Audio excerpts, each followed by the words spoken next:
today's video, I'm gonna show you how to draw a face in 3 different angles using the basic shape method. To better understand how to break the head down into basic shapes, let's look at the skull, a 3D model of a skull at least. Okay, let's focus on the front view first. I usually like to divide the head into 2 parts, the cranium or the brain box as I like to call it. By looking at this 3D model of the skull, we can simplify the cranium by drawing a circular shape. It doesn't need to be a perfect circle since our head doesn't really have that perfect form anyway. Next, we're gonna draw a horizontal line 1/4 of the way from the bottom of the circle. This will be our guideline on where we put the eye later on. We're gonna draw a vertical line on the center which will be the center part of the face. So now we're gonna proceed with the face part. Let's draw a guideline on where the chin would be. Measure out the length from the top of the circle to the horizontal guideline and apply the same measurement starting from the horizontal guideline downward. Let's draw the jawline. Draw an angle line starting from where the horizontal line tangents with the circle to where the chin would be. You can draw it in however shape you like. You can draw it round if you want a tubby character.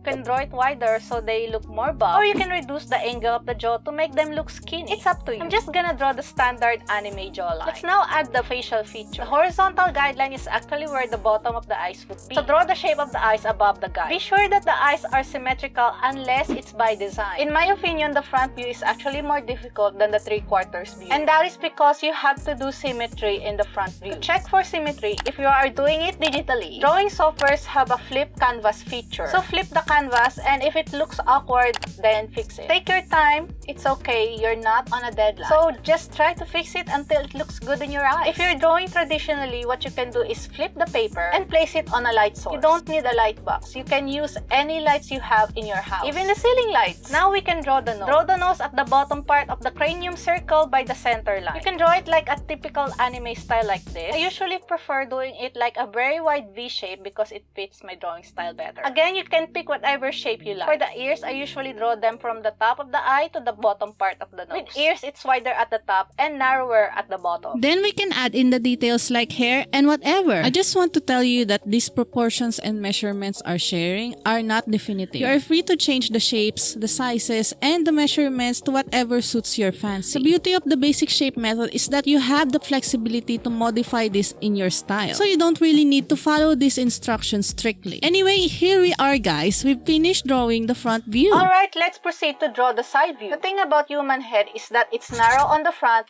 but wider on the side. So for the cranium, we're gonna draw a slightly elongated circle. Don't make it too elongated or it will look like an alien. Then we're gonna draw the horizontal guideline 1/4 of the way to the bottom of the circle. Then we'll draw a vertical line at the center of the circle. We need to draw a guideline for the nose and mouth. So from the horizontal guideline, draw a curve up to the bottom of the circle and then draw a slanted line downwards towards the chin. Same as the front view, the length from the top of the head until the horizontal guideline is the same length from the horizontal guideline to where the chin would be. I'll try my best to explain this properly, but if you're confused, just follow what you see in the video. To draw the nose and mouth, you see the point where the curved line and the slanted line meet. That will be the tip of the nose. From the point, draw a small line inward, then small line outward until the slanted line, and then a smaller line inward, and another small line outward until the slanted guide. This will be the lip. Then let's draw an inverted curved L to the chin point. Then let's draw the jawline. This is what it looks like when I remove the guideline. So now we can add the details like the hair, eyes, mouth, and ears, and we've drawn a side view of the face. If you have any questions, feel free to ask them in the comments down below and I will do my best to answer them. I would love to know what aspect of drawing you're struggling with and I'll provide a solution. Now, let's draw the 3/4 view, which is like the in-between of the front and side view. The process is similar to what we did in the front view, so draw a circle and then draw the horizontal guideline. For the vertical guideline, draw it based on where you want to face the character. For this example, the character is facing the right side of the screen. Therefore, I'm gonna draw the vertical guideline on the right side. Let's draw the jawline, and for the far side of the face, we're gonna draw a slight curve rather than a sharp angle. Let's add in the facial feature. Since the nose is protruding from our face, we will draw the nose just a bit off the vertical guideline. For the eyes,